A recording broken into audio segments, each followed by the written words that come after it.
Sure. You want it? You want to do this? I'm pressed record already. You already did? Sometimes it's kind of like when you're in a studio. It's prank like me. Yeah. Well, it's not pranking. It's like, making like I know you have a lot of fear of the red light. So I like kind of the B-roll stuff is like so exciting for people. You mean like kind of like when Peter Green was in the studio during Tusk? And they the engineer thought it was like going to be this insanely magic moment, like the original guitar player coming in, and he recorded it, and he's like, by the end, it was so fucked up that it was like no point even pressing record. He didn't play blues.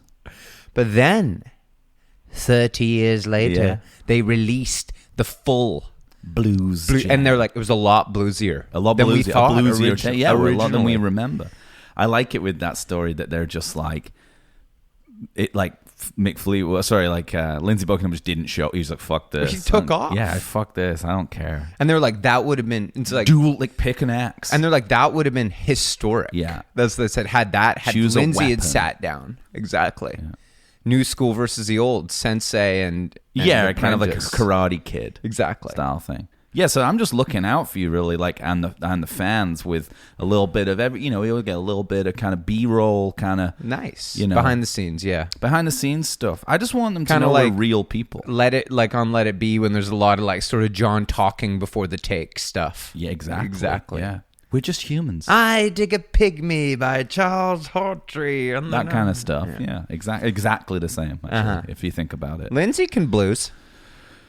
Rockabilly he's not as bluesy as Peter Green. He's not kind of known as a hard blues guitarist. Well, he didn't pay his dues. No, but either. He can play the blues. But the blues didn't infect him. No, he's not strict blues. No, Peter Green was infected by the blues. He can't not play blues. Every guitar part he plays is guitar. I thought at one point I was reading Peter Green, they were saying was known as the most innovative guitarist in England. He ended up living in a tent protesting the second runway at Manchester Airport for a while when I was growing up. And he grew his fingernails out so he couldn't play guitar strategically. Wow. Yeah. So he wasn't well, was he? The blues got inside him. Apparently. The clown, kind of, really, if you think about it. It's all the same, right? It is. It's just blues. It is. Well, it's funny when, Did Luke make that? What? That,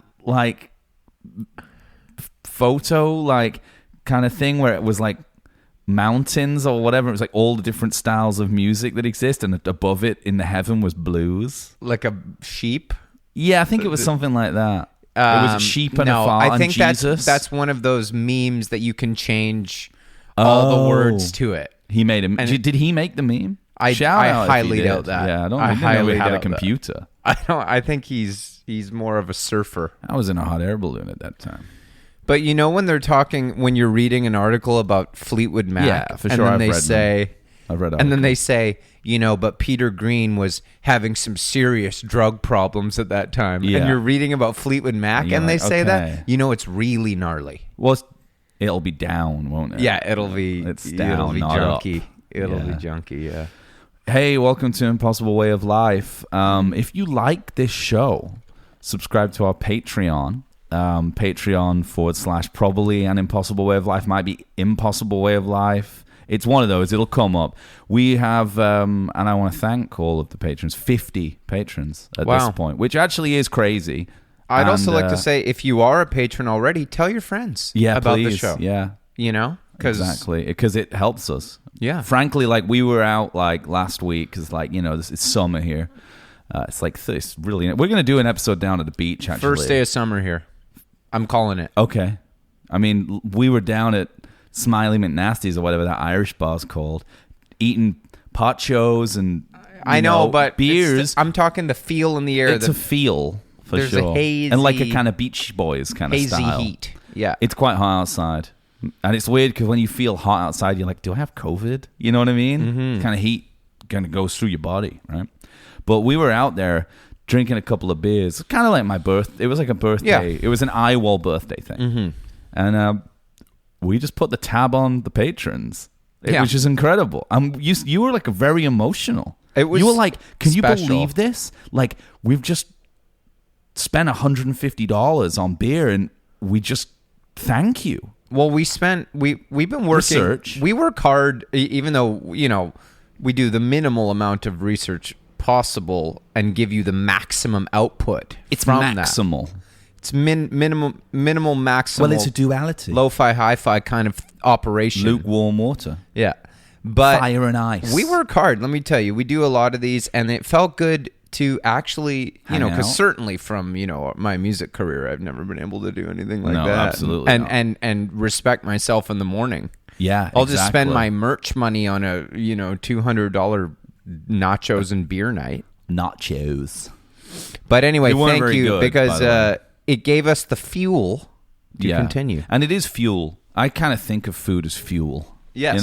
Kind of like, that's all I really think of it as. I don't really think of it as, flavor. It's just what I need to be able to perform. It's kind of like those socks you have. Sometime, well, I mean, G-force. dude, I swear to God, I went with the Red the other day. I think they do improve my performance. Really? Seriously. Isn't Yeah. it the Spotify playlist you have? I never have a bad run when I wear those. What are they? Extreme G-force? Extreme G-force. Yeah, not G-force. No. They just feel tight, and my Tight. feet feel fucking rock solid, like they can do anything. Kind of astronaut level. Yes. Just like they're, I don't know if it's Performance enhancing socks. maybe they don't sweat, maybe they insulate. Kind of a microfiber. Look, kinda. I never claim to be, nor am I a sock technician or a designer, Right. but whatever they're doing, keep it up. Do you know where you bought them from? I got them Winners? for Christmas. Oh, they're kind of from my mom. From mom, yeah. You should ask her where she Here, gets her batteries these and are socks. for running, Johnny. Yeah. And I was like, thanks, Mom, whatever. Yeah. I run in fucking anything. You know what I mean? Literally. Put them on. Boom. Best time ever. Personal best? Yeah. I did a personal best the other day per kilometer time. You're sub 5. I did 4:37 the other day. It's Disgusting. my best. That's sickening. I'm back in the gym, honestly. I'm not I've been running less. I'm yeah. kind of more I'm hitting the pool now every day. Yeah, of course. Kits is open. That's it. Summertime. Get a Anyone little who's tan. not from Vancouver, which is like 99.9% of the people who listen to this, go online, Google Kits Pool. Yeah. Kits, Kits pool. I think it's maybe the number one outdoor pool in the world. It's amazing. Yeah. There was one in Valencia when we were there that was Yeah, amazing too. that's sick. But Kits Pool is cool because it's half salt water. Yeah. And it's just a real beachy Feel. to Yeah. a pool, which Yeah. is something you can't say too often. I was so yeah. Go on our Patreon and subscribe because there's like 40 extra episodes on there too. Yeah. Or at least 30. And I think counting. 35 actually. And counting. Yeah, that's why I was away this weekend and I was driving back in, it was like kind of a 3.5-4 hour drive, and I don't have a radio in my car. Well, I do, but I wasn't listening to it. It's kind of like an AM feel, Mm-hmm. But in the mountains there, you don't even get that. And I was just kind of singing kind of songs, but like changing the words, and I kind of had a real good time by myself. Yeah, You you were going for it. I've been working real hard trying to write a new riff, and it just keeps getting harder every day. So I just use one that I already used, and I put it in a song again. I keep on using the same riff. Don't get suspicious, now don't be suspicious if you think you've heard this riff before. I think it's... I used it way back in 1973, and I'll probably use it 10 times more. Very good. That's good. I think it's more like, don't get suspicious. No, don't get suspicious if you think you've heard this riff before. Think you've heard this riff before. Think you've... Same key, I think. Think you've heard this riff before. Yeah. Yeah. Same key, I think. Yeah. Yeah. Exactly. A man in the corner approached me with a pint. I knew right away he was not ordinary. He said, "Are you looking for a guitarist in your band?" I said, "Your name is Clapton and it ain't necessary." Yeah, I was kind of like thinking of like Van Morrison and Eric Clapton going to Woodstock. Oh, I see. That like, it was kind of like that vibe. You know what I mean? It was then that I knew what he had on his mind. Right. Murdering people. So it's But like Dylan the is story of ISIS, but like instead of the Clapton. Dylan character and like the old man going to look for the body, it's Clapton and Van Morrison going to find Bob Dylan. And Bob Dylan recounting. Right. That. Yeah. Right. Yeah. Right. And then there was also I was doing a lot of Desire because it's fun to like try and do the voice. I thought what was the one you were like from Blood on the Tracks? And he opened up a book of songs and handed it to me. All it was the blues every riffs, blues riffs that he had written by. And then it was also kind of like, and then he stole a riff and called it Layla, just like the time before and the time before that. And Albert King said, call the cops. Listen, I had 4 hours to kill. So Yeah. And you certainly wouldn't turn on the radio or anything like that. Well, you listen to don't- music. I wasn't You gonna- I don't didn't even wanna- listen to music, really, do you? No, I've never heard it. I listened to Fleetwood Mac Tusk a lot in Yeah, the me last too. couple of days. Amazing record. And this is not like a pitchforky kind of, oh, yeah. I legitimately enjoy the album more than Rumors. Yeah, of course. I do, yeah. Yeah. It's more interesting to me, you know? Yeah, actually, talk about Pitchfork. Seward's Corner. I liked their review. You like this first paragraph? What was the I first? was like, the autumn of 1979 was by any reasonable accounting a challenging time to be alive. The world felt tenuous, transitional. Panicked families were fleeing East Germany via a hot air balloon. Why you do it like that? I'll be in a hot air balloon at that time. Yeah. China was restricting couples to one child each. 52 Americans were barred inside the U.S. Embassy in Tehran, pending release of the Shah. I can't do that.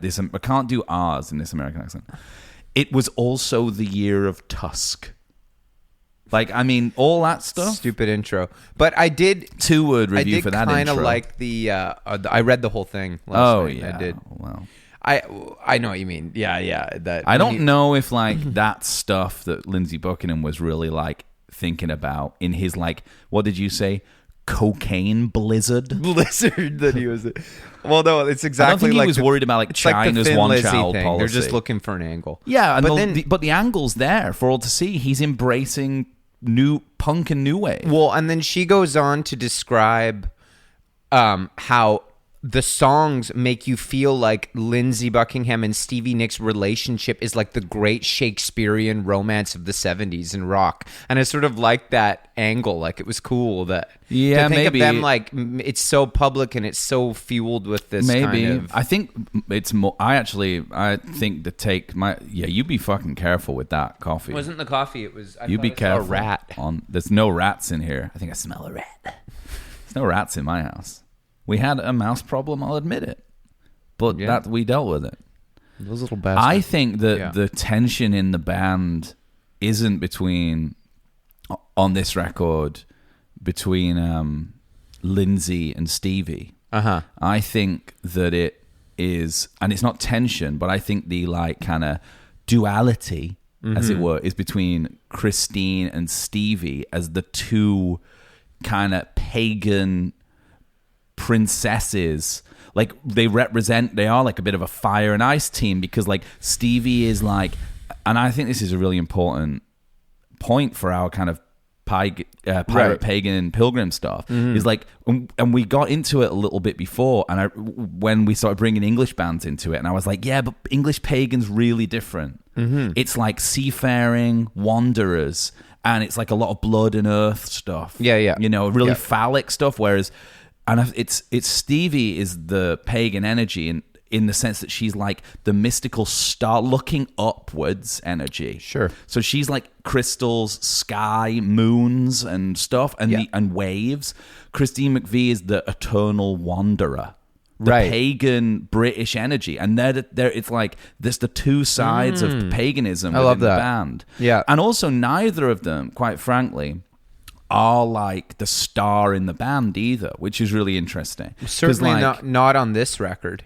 Well, they're just not. Yeah. They're not even I would say on Rumors, Stevie kind of is. Well, like with Gold Dust Woman and Dreams and The Chain, her voice stands out to me as like the leader on that record. a bit. But it's no denying that like the sort of the wild vision of this album is Lindsey's. So it's like he kind of, and half the songs are his. Yeah, I just think that there's like a kind of stormy pagans of rock and roll. Oh yeah, I'm with you.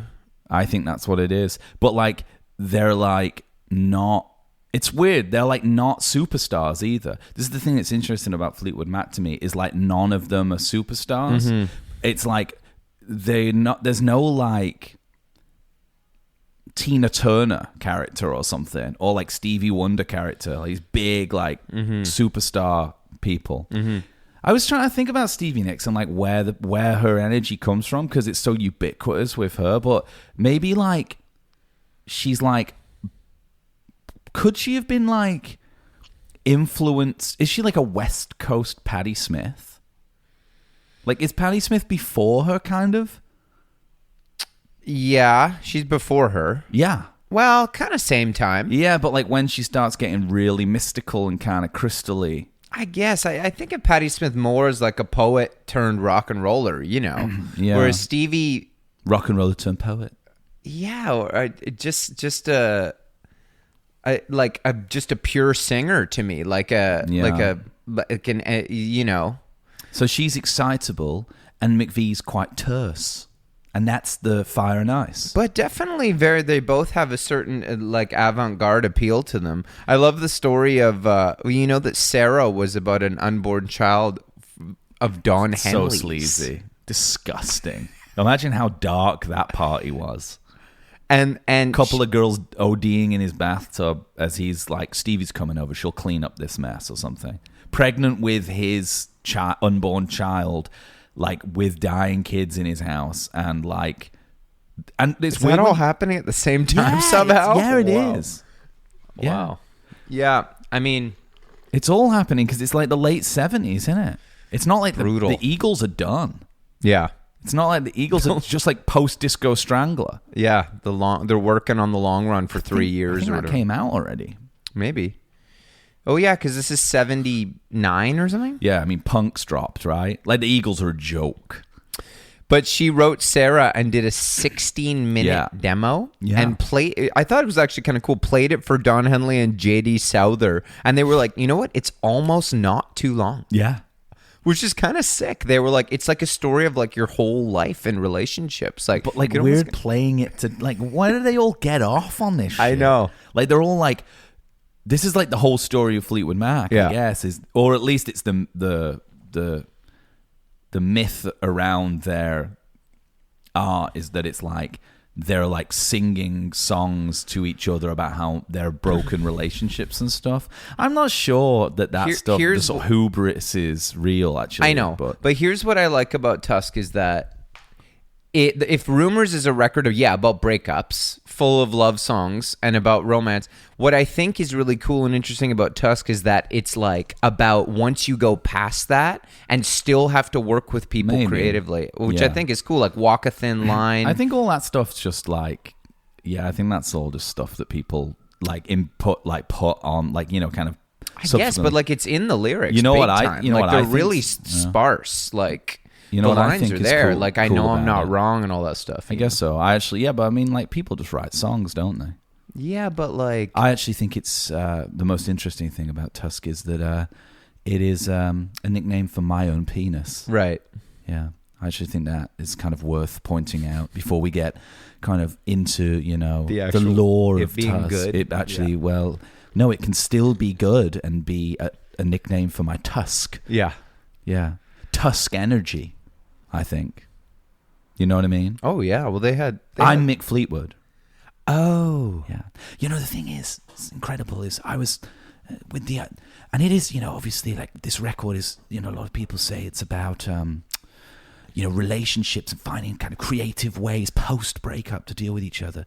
And I think that's exemplified most in the title track, Tusk, that I, you know, needed a 122-piece band to kind of really get my kind of ideas off the ground. And, you know, I was in a room in France, terribly hungover, and I was woken by the sound of the local brass band. And that relentlessly went round and round the square.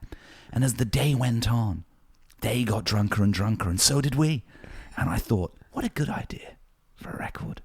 So that is kind of where I was at, personally. Very nice. And did you possibly think maybe you should rent out like a baseball stadium? And we did, but we're very creative people, and it's take art very seriously. It's very earnest. For example, another good example, Lindsey really enjoyed the sound of his bathroom. Right. And we thought, well, why not build a replica of his bathroom in the studio? Well, actually, 'Cause it could be none more. Actually, I'm Lindsey. I'm here. I can tell you a little bit about that. Actually, yeah. Well, I just, let me tell you, man. 1927 bathroom. That's rock and roll all the way. Yeah. You know what I mean? And so what I thought is we get really dry sound, super dry, nothing on it in the studio, and then we'll, bring it back home, and then I'll play it into my bathroom with some speakers, and then I'll mic up the sound of that. Tell them about your push-up vocal technique. Yeah, and then, I also thought that it'd be a great idea to tape a microphone to the floor and then do push-ups while I sing into it, just to kind of get that kind of caustic feel to it. And that is the genius of Lindsey Buckingham. I also thought, I went into the studio one day and I said to all the engineers, as soon as I arrived, I said, turn every single knob on the console 180 degrees to the left. Just see what it sounds like. See what it sounds like. See what it sounds like. No one had ever done that before. And you know what? That is the duality of Tusk. Mm-hmm. Because you're singular, but I'm dual. Oh. And I don't want to be singular. I want to be dual. It's like revolving and evolving. Mm-hmm. And, that is it. That's what we did. And nobody had ever done it. And reverberating while not reverberating. Sometimes Some people have said that the best reverb is when there's none at all. None at all? None more. It's almost like, when... people are always trying to get like a room sound. Yeah. You talk about room verb, but a room's a very small place. So I thought, take the microphone outside and mic that up. Then it's the reverb of the whole planet, isn't it? And it's bigger than even a cathedral. Slightly. Wait for that to come back. You can go have a bite. Wait for that to come back I'm around. still not sure it's bite. Someone's still hearing that sound. Yeah. You Someone's send it still out. hearing Wait for that to come back. Those push-up vocals. Someone's still hearing Yeah. him doing that somewhere in space. And that is the genius And when of it comes Lindsey. back, I'll have the microphone ready. Still there. It's still Nobody there. knew that we built our own studio. The record's not finished. It's not even started. The 40th anniversary, it was nothing. The record's not even started yet. It's constantly evolving. It's constantly evolving and revolving. And revolving. Because the earth reverberating. revolves. And constantly reverberating. Yeah. And till there can be no more reverb. Nobody had ever done it. No. And we don't own this ring to rule them all. Do we, Don Henley? Why? Shut the fuck up. Yeah. This is the fucking 80s, man. Pushed up to the lockers. It's pretty push-up singing's a pretty 80s move. It is. What a I mean, he looks amazing in the Tusk stuff. I thought all that stuff as demented as it is, and I've even read reviews that use the word demented. I know we love that word, but like it is this demented. Is the most demented album. It does sound fucking cool. Like a lot of the weird shit he did. Sounds amazing. Yeah. Well, I think it's like finding ways. I think more than it's. I might try the bathroom thing. Like I might it's play a bit of a spectre move. Play something into a room and mic. It's a cool idea. Yeah, of course. Yeah. That's the original reverb. Yeah, exactly. It's plate. It's like a plate. It's a plate. Yeah. With have you ever done it with a real plate? Well, then you like the story. Have you used a lot two of people, plates, 2 plates in one, facing each other. That's the duality. Yeah. And it goes back and forth. And then it's like you do hear like those kind of stories of people. It's like they had to be the 1927 tiles. Exactly. And like none of this is to do with the amount of cocaine they were doing. No, it's about this is what I mean is like certainly not. No, or the fact that they had a year to do it well, they bought their own studio. Yeah, and still it cost $1 million. The most to make. expensive. Everyone says that though at that time. Like, isn't Gaucho the most expensive? I think it came a year later and beat it.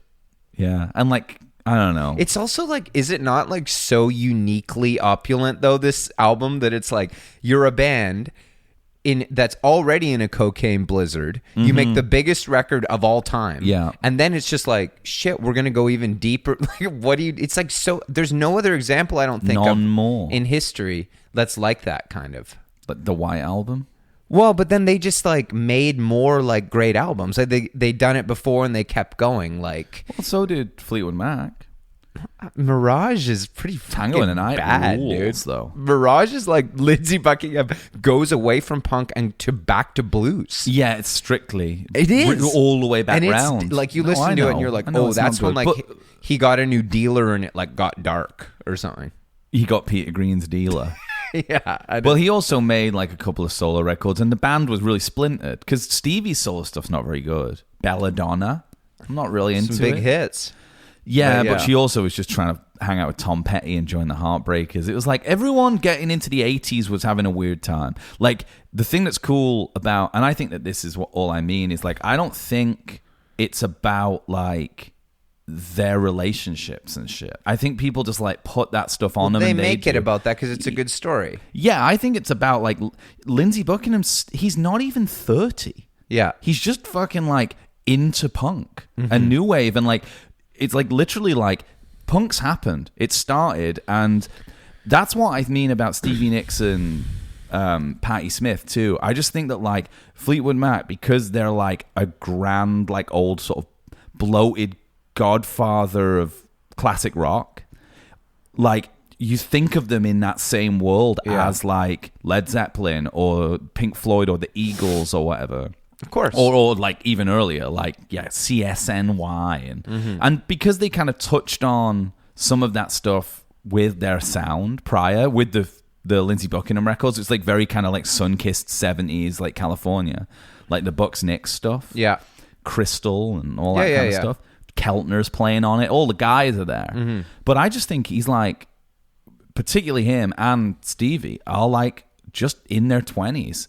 And like punk and new wave's happening, and they're like, we're just into this, so it's not about like finding creative ways to work together once your relationships are over. I think they're just like, this is cool. No, I know. I'm not saying it like caused a lot of like issues or anything in their lives, but I think that they also were writing a lot about it because it was like their day to day was dealing with these people who they had like intense. They had crazy day to days, like having like Don Henley's aborted child and like, shit. Well, dude, and when you watch that video of them recording it and they're working out the song and they're doing that part is like, you were good, you were very good, and they're like looking at each other and like thinking about when they used to have sex and like singing. Well, you were about saying you think there's a sexual energy, creative and sexual like energy going on. That's like, it's unique. That's all I mean. Like to a band, kind of, you know. Like the only other example I could think of is like Chris Christopherson and Rita Coolidge. What about like McCartney and Lennon?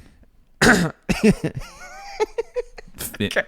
So the thing about the Beatles, though, is what I'm saying is like Fleetwood Mac was kind of a beautiful mess, right? Like that's sort of the thing. Like, yeah. Whereas the Beatles was never a mess. That's what I mean. So it was just always they had it was very professional, though, isn't it? But the sessions were very professional and like, well, they were getting the work done. That's what they want you to think. Well, by all accounts, you know. Whereas like, I thought they were like having circle jerks and hanging out with like yogis and stuff. I think that's like when they were working in the studio. I think it was pretty. It wasn't like tusk horns growing out of the thing. Yeah, and like, that stuff is cool. Like it sounds like there was.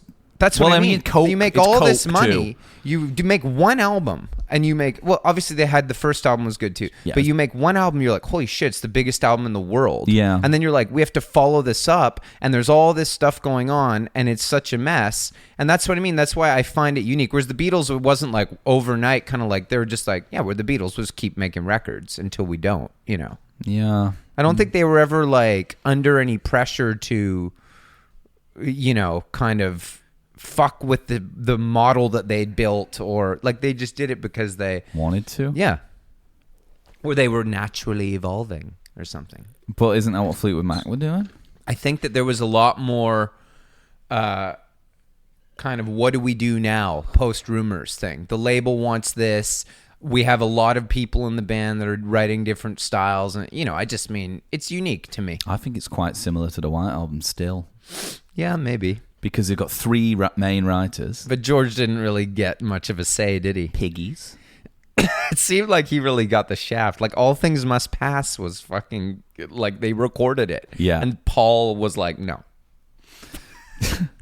They give him Piggies and it's almost Savoy mean to give truffle. him Piggies. Why did they give him that one and not let him do All Things Must Pass? Maybe he decided, maybe he was stockpiling. You think to so? make the greatest first album of any Beatle. Is that true? Well, he was definitely stockpiling. Do you think it's the best of the three of them? I think Plastic Ono Band's damn close. I think it's better. All Things Must Pass. They're the top two for sure. Not McCartney 1. No, McCartney. I love McCartney. He got going early though. I like that more than Ram. Ram 50th anniversary yesterday. Paul's coming out with all kinds of new. Ram? Paul's coming out with new. Yeah, we did new gifts and kind of like. He's cool, very active online. Yeah, he's coming out with some cool new hats and. He's extremely online. Checker sets. You Ram can do with it. Meatfreemondays.com. He did like a Ask Me Anything on where people just asking him about Ram and him talking about how he always knew how great it was and never understood why the critics ever said anything bad about it. But thankfully the fans saved it for him. It shows how much they cared about reviews. Hey, he's still upset. Yeah. No, he was like, I thought it was a great album, but it like crushed me. Yeah. It's like, dude, you're the Beatles. Just make another album. Like, well, that's Lennon's fault. Yeah. Lennon just like tortured his ego. With that interview that you read, that Rolling Stone where he like went out and just like, he set the media up to hate Paul or something. Yeah. And also like he never told Paul he wrote a good song. He said that Here, There and Everywhere was okay. Yeah. For a laugh. And like, imagine what George was like knowing him behind the scenes. Oh, yeah. I know. George is there hanging out with Bob Geldof saying Neil Young sucks. George probably trash talked Paul a lot too behind his back. Yeah, maybe. I bet you. I mean, they all loved each other. We can't wait for that. Let It Be for that. Where Get is Back. it? They keep waiting to. I don't know. It's because of COVID, isn't it? This summer, it's September or something. We're We're gonna gonna see have to- We're gonna see that's the. gonna be That's a big emergency. That'll be a week. I want you guys to know it'll be about a month of episodes just on that.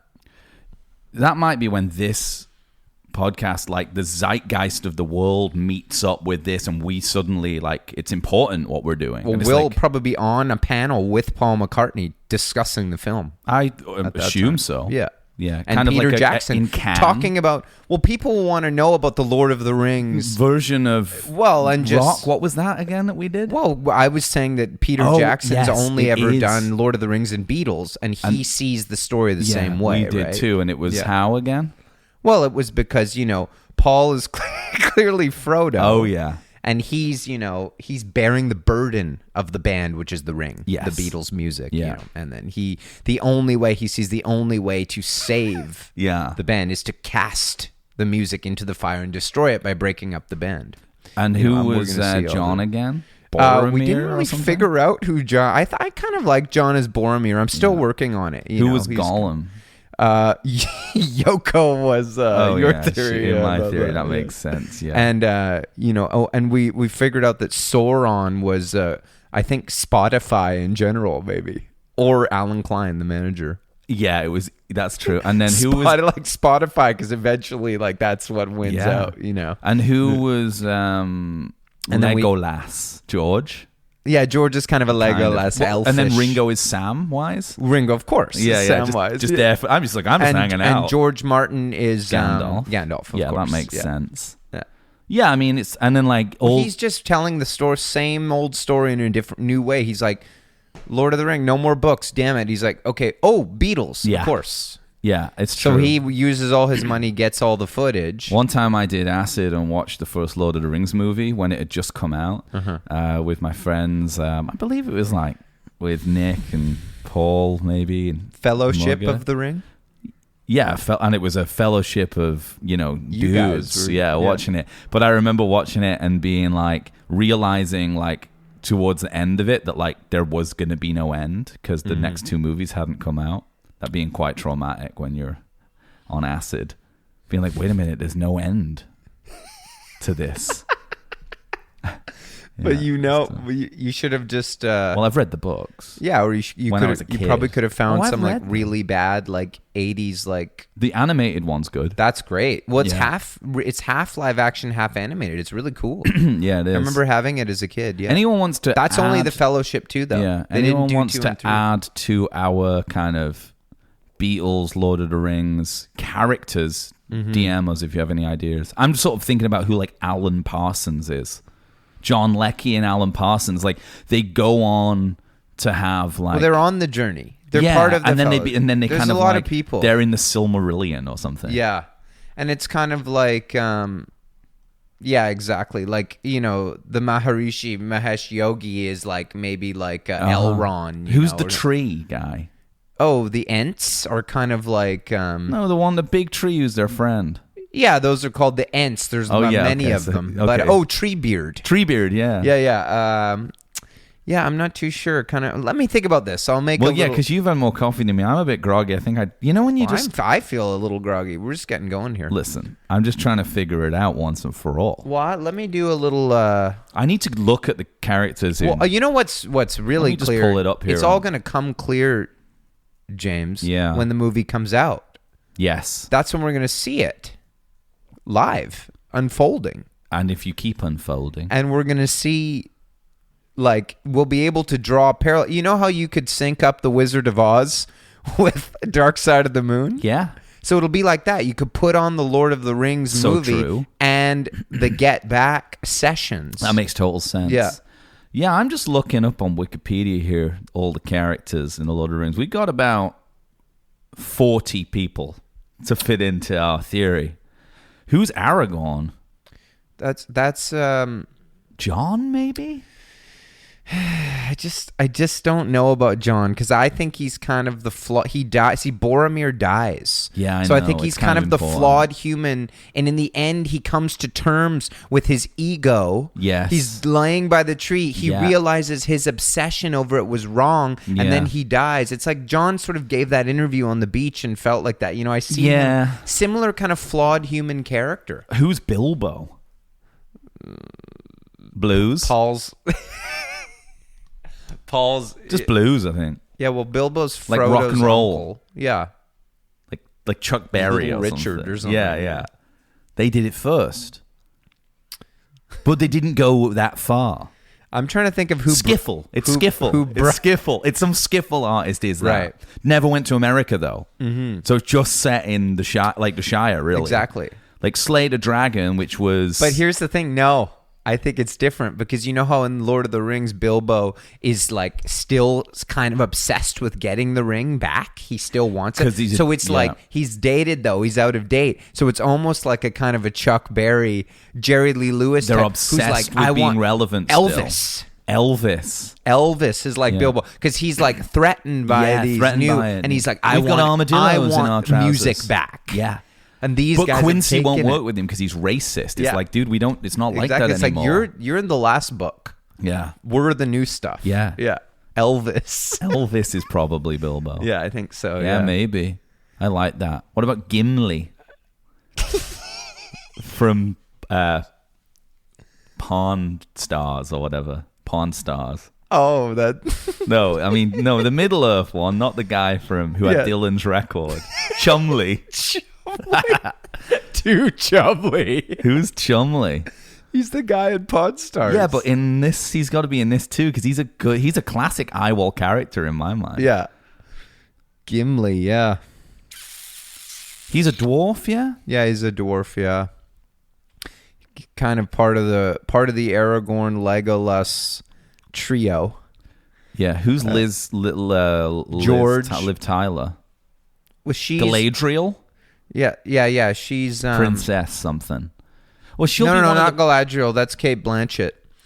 She's kind of more who's of a Legolas's bitch. Kate Blanchett's more of a kind of a Joni Mitch or Galadriel, like kind of an Sandy outsider, Denny? but very Respected. very respected by the group. Yeah, You know, yeah. but an outsider, like Yeah. sort of above them in many ways. Yeah. You know. Oh, okay. Like that's what I mean. That's why I say like a Joni, like a character that's just Yeah, but it's who's George's piece? Patty Boyd, Patty Boyd. Yeah. I guess is Liv Tyler. It's just hurting my brain. You know that George Harrison and Mick Fleetwood were brothers-in-law because Mick Fleetwood married Patty Boyd's sister. Right. So they were like, that's pretty chill. Yeah, that's cool. That's a cool vibe. Yeah, I was reading that, and George played on a cover he did of "Walk a Thin Line" Shit song. with like Two that he words. hired like 100-piece African orchestra to play on. Well, they got into Rosewood as a thing, didn't they? Right. During Tusk. Like the idea of all those things like in the studio, we just like had like Polaroids of African images and Rosewood in the vocal booth just for inspiration. Just feel it, tactile. And like they lavishly would decorate the vocal booths. Yeah. That's what I mean. No, but they're that not shit doing just- that at Abbey Road Studio B. You know what I mean? I don't know, man. Like they had like when you got like Yoko and they're all mystic and George. Like you imagine George would probably at least have some incense in there. Yeah, maybe. I feel like with this is like a thing about like the kind of way that they would work in England and stuff like that. Yeah. I feel like it's a bit more professional, I would think. Like this kind of LA scene is more like they're Right. throwing rugs on the wall. Dude, I love all that stuff. I know, so but much. it's cool, but I think like at Abbey Road it was still like they're wearing suits in there, dude. Suits. Yeah, and they're Superb. and they're Fabulous beat combo. tea. They're serving tea. Serving tea. Have a cup of tea and a butter pie. Yeah. Butter pie. The butter wouldn't melt, so we put it in a pie. Burn across the water. You know what I thought is so sick that I didn't know about is that Lindsey Buckingham was obsessed with Smile. It makes sense to me. Yeah, and he got the tapes. Well, I love this, studied like, it. this shit, like, he got the tapes. Well, he man. was reading him talk about it. Like, Yeah. it's cool because I didn't. I think you hear it on the record, though. Oh, definitely certain songs. That's all for everyone. And him talking about. I was reading him talking about how, which kind of Yeah. validated okay, my nice. own opinion. He was talking about Today. This is your opinion, is it? Well, because Today's my favorite album, Beach Boys record. Yeah. And he was talking about how side 2 of Today is like, he's like, that's the beginning of Brian Wilson's fragile ego Clown coming infection. out. Yeah. And Viral he's clown like, infection. you don't need to listen to Smile and Pet Sounds. You can listen to some of the earlier records and get all the same vibe. And I was like, I've always kind of had that theory a You've little always bit. told people this in the bar. Yeah. Oh, yeah. A lot of people like it. Side 2 of Today, though, everybody listen to it. It's like it. I threw it on after I read the thing, man. And if you don't want to listen to it, say you listen to it and try it out. Yeah, that works. Yeah, try it out on Yeah, people. it works. I mean, I didn't even listen to it. I just said I did. I've never heard it. Yeah. I've never heard of it. I think that it makes sense that they like that. I think Lindsey Buckingham he fancies himself as a bit of a kind of production freak. Well, what he said is that he liked how Brian Wilson thought of pop music as high art. Nice. And Yeah. I get it. Like, it's cool. I think it takes a lot of confidence on the surface to be someone like Lindsey Buckingham and to be like, to make rumors and then make this record. But I also do think that like the time that they were doing it and the age they were, it makes sense. Yeah, for sure. They were, and it seems like there's a lot of like belief in him and like freedom from the band to like chase down the weirdness. It's very inspiring. Totally. I think Like it's it beautiful. legitimately is like one of the most inspiring like stories. Like and I accept that. I understand that on the surface that it's like, and also like you add in like the fact that they were so famous and then did it. But I also think that it was just like some people just have that weirdness in them, and it's just about like finding a support group around you that allows you to just freak out, knowing that like you're probably right. And also, these people are just thinking about, like, they are, like, literally thinking about the reverb going around the world. Because, like, in 40 years. I know. Like, and, it's like, we're just making music. Like, I don't even know. He was just into, like, but the I way also he was think into the Clash. His self-doubt and stuff like that, like his own, like, I can sort of sense that on it, too, that he's probably checking himself at every turn. Like, you're doing drugs like that and all the time, and you're probably not sleeping. And then you're thinking to yourself, like, you're writing music that's really poppy and coming up with great stuff, and you're like, but I like the Talking Heads and all this stuff. Like, this isn't cool enough. No. Like, I need to keep pushing myself harder and harder to, like, make it weirder. And by pushing myself, do more coke. Yeah, and, like, come up with, like, demented ways to mic shit and whatever it is. Yeah. And, like, it must have been inside his head, must have been a weird place during this record. I think you can even just see by, like, his outfits that he's not California son anymore. He's like wearing suits as short hair. Yeah. And I think he was just, like, into the new stuff. He was like, a lot of the other artists from the 70s embraced the 80s, but the kind of corporate economic hard blues style. Don Henley went that route, you know. Okay, we're going to go the Steve Perry route, follow Michael McDonald's gone in, like, through there, and it's worked for him. And that's the kind of... it's also just like, it's smooth sailing that way. It's easy. You got the producers. Phone it in. Just, people are writing for us. Go in the studio. Everything's set up. 15 minutes. Everything's you'll be in there. set up. There's Do a your bag vocal in there. We'll finish it off for you. Don, you must be tired. Yeah. Head on home. Yeah. We'll finish this You've off been doing for this you. for a decade, man. Don't worry. Yeah. You know what I mean? We'll get we some don't want to songs. explain this Fairlight synthesizer kind of sampler to you. It's Don't worry fine. about it. Yeah, Don't it's worry about it. fine. His We're manager's like, hey, Don, you know what? You look a little tired. We'll get some songs written for you. Yeah. Here's what we'll do. We'll get some songs written for you. Yeah. We'll get it all down. You just come Go in. for a massage. 20, 30 minutes. Come and do your vocal. Go to that art exhibition. You wanted to buy a couple of those Jackson Pollocks. Go do that. That'd Sounds be like great. a lovely You deserve day. it. You deserve it. You do. You deserve it. You and Geffen. You and David. Get over there. Yeah. Don't You know what? worry about Go the have a little impending fun tonight. court case. Go have a little fun tonight. Don't worry about those girls. Don't worry. Get that out of your mind. Yeah. Okay? It's in the past. Steve Perry, he's going to coach you through it. He's here. Exactly. Hey, I tell you what. Courtside Lakers, why don't you take my tickets for the weekend? Yeah. You deserve it. Yeah. Treat yourself. And then go in Monday, half hour tops. Max. Do the vocals. You know, we'll get it all down. Yeah, Don't it's worry fine. about it. Meanwhile, Lindsey Buckingham's cutting his hair off with a like nail scissors and like ripping his clothes off and like trying to mic up a floor rebuilding to his own bathroom. Speak to God like Brian Wilson or something. 100%. Yeah. Yeah. There It's you true. go. That's it. That's it. It's the limits of they're like we're exploring the limits of the kind of the California sound. Yeah, it Exploring inspires the me, limits. man. I'm gonna try some of that stuff. Well, you know, maybe not the it's the sound that was developed in the 60s. It's like the Lou Adler Spectre world. They're in the outer limits of it. Yes. Being like, we're breaking on through. Yeah, it's totally. done. Yeah, and it was done. Mm-hmm. Nothing came after it. No. Well, then you get into the strip. California sound. Well, Guns N' Roses. You get into the West Coast sound, which is the AM Gold stuff, the yacht rock stuff. This is the pivot. This is the fork in the road where they're like, we're kind of going New York on this one, guys. Yeah. I don't want to make like, Yamo be there. Yeah. It's like taking, like you say, all the best West Coast stuff and blending it with this like New York punk energy. Yeah. And it's fucking a winning formula, man. It's wicked. Yeah. But, you know, that was the genius of Lindsey. I love like Mick Fleetwood just like his contribution. Good drummer. But like everything you read about is like Mick decided on day one this would be a double album. It's like, okay, like, and then he just played drums on everything and like talked about how great it was. But it's kind of cool. I'm like, he made a lot of decisions, but like ultimately it's like all these other people like doing a lot more of the work. He kind of just hung around. He's kind of a manager and drummer. What's with the ball, that obsession with his own cock, like kind of dangly balls? I guess I don't know about that. Well, no, he always has those down. Yeah, I know. I think he thought it was really funny.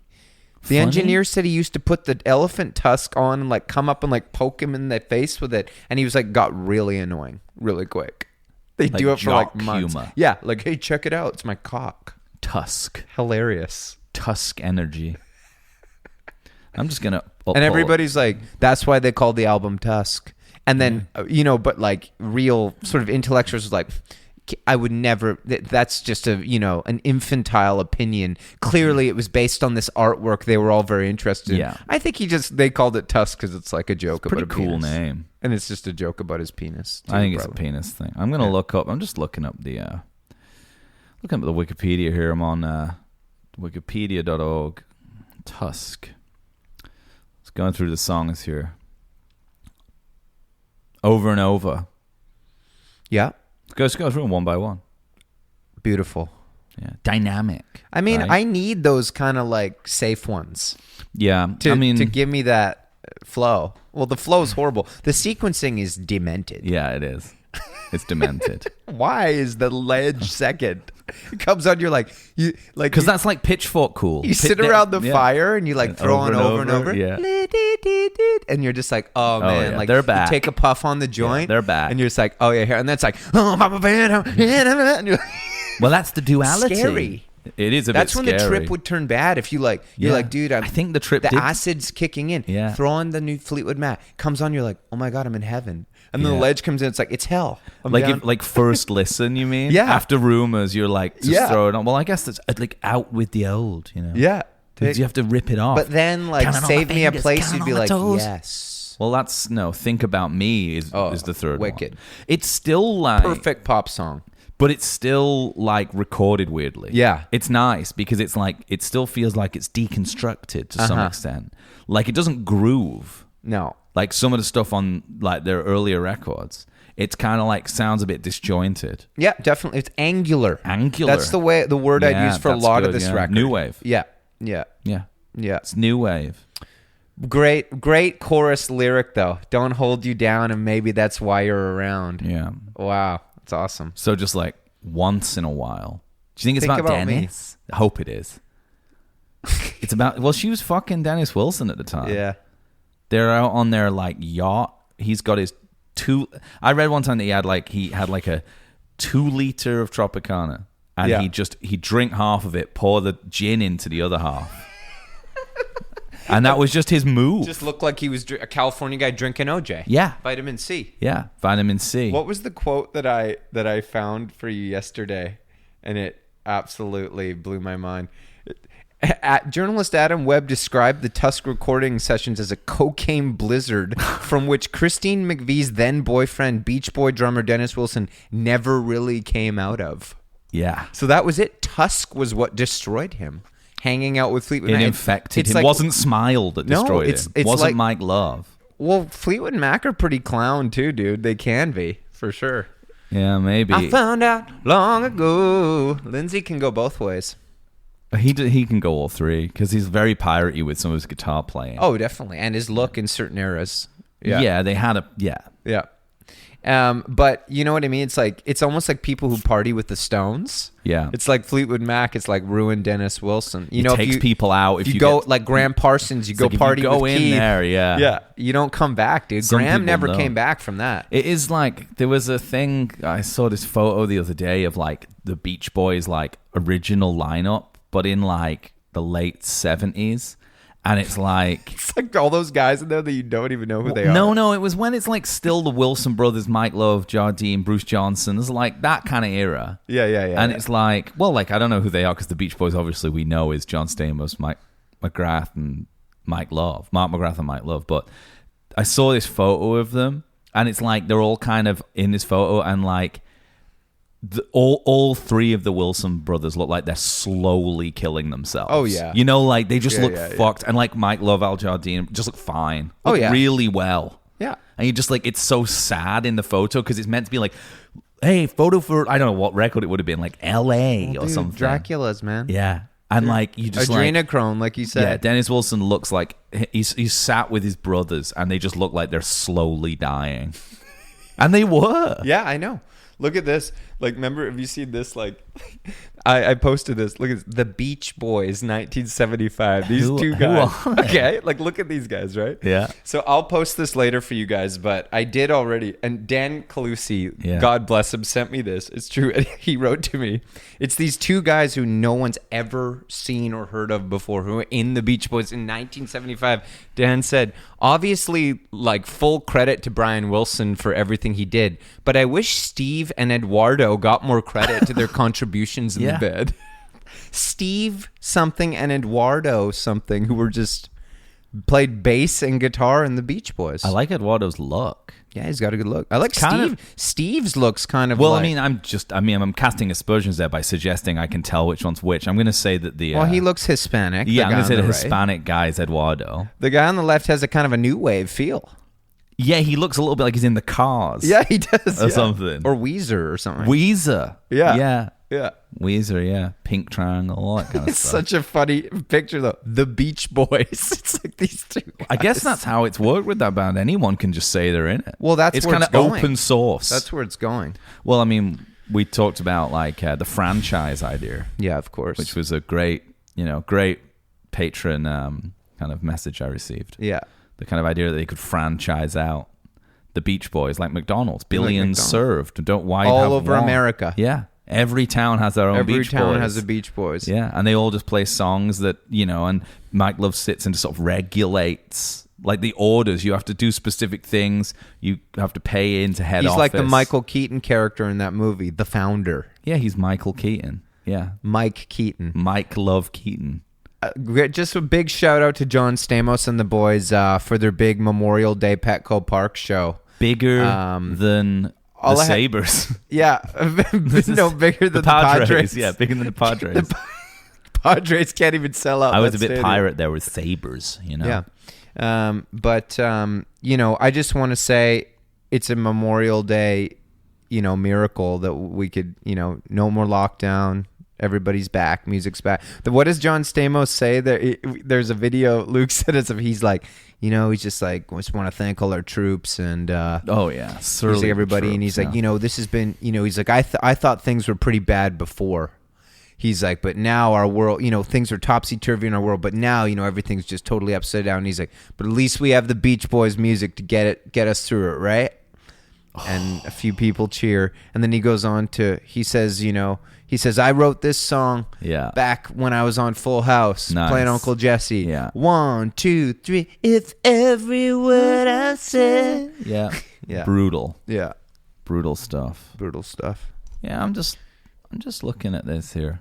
I wonder what Lindsey Buckingham thinks about the new Beach Boys. I wonder what Lindsey Buckingham's He got kicked out of Fleetwood Mac. I know. That's clown. That's insane.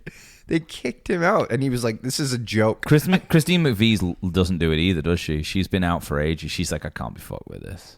But I guess for like John McVie and Mick Fleetwood, they're like, we've been doing this for 50. Like we've constantly.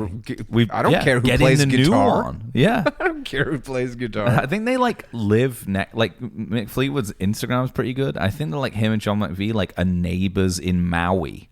They like live next. They're just like still. They're tight. That's great. Yeah. They are tight.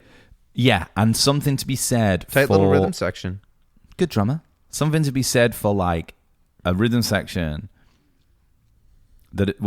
this is true of both of them, but obviously it's more noted with Mick Fleetwood, where it's like, this is a good lesson for any musician.